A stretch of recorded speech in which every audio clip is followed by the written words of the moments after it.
2 days ago, Emily dumped her newborn babies in a trash can. That night it was raining. The streets were empty. Right now she was walking through the cold rain, holding an old cardboard box in her arms. Inside the box were her newborn twin daughters. She had already decided to throw them away like garbage. She headed toward the dumpster behind a storage yard. The first thing that hit her was not what she saw, it was the smell. Rotten, rusty, the stench of everything the world had thrown away. She set the box down on top of the trash pile, took a step back, then turned around. She did not look back. The moment her body warmth disappeared, the babies started crying at the same time. She walked faster and faster along the road, flagged down a taxi, opened the door, and got in. Deep inside her, a tiny voice came up. What if the rain fills the box? She pushed that thought down. Whether they lived or died, she was not going to know. She even let out a small hum. It felt like freedom. Back to the nightclub, back to the men, back to the money, back to the life that had only paused because of the pregnancy. In the darkness behind her, the two baby girls were crying with everything they had. No one answered. There was a woman who came to that dumpster every night. People called her Mia. No one knew her real name, and no one cared to know. She was mentally unstable, had been wandering the streets for years, slept in an abandoned shack, survived on whatever she found in the trash.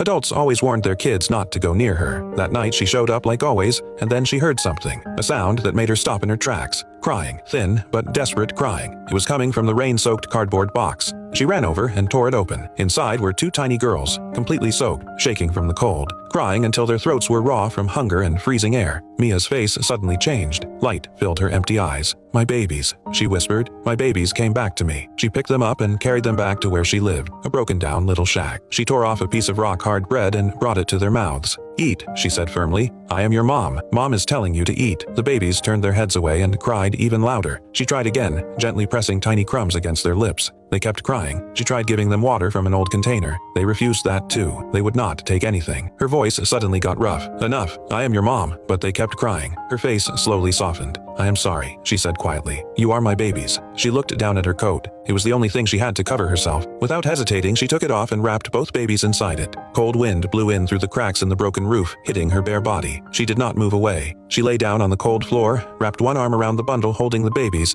and closed her eyes. She stayed like that all night, using her own body to block the cold. She was mentally unstable. She had nothing. But that night, she was the only person standing between those newborn girls and death. And what she did next will stay in your heart for a long time.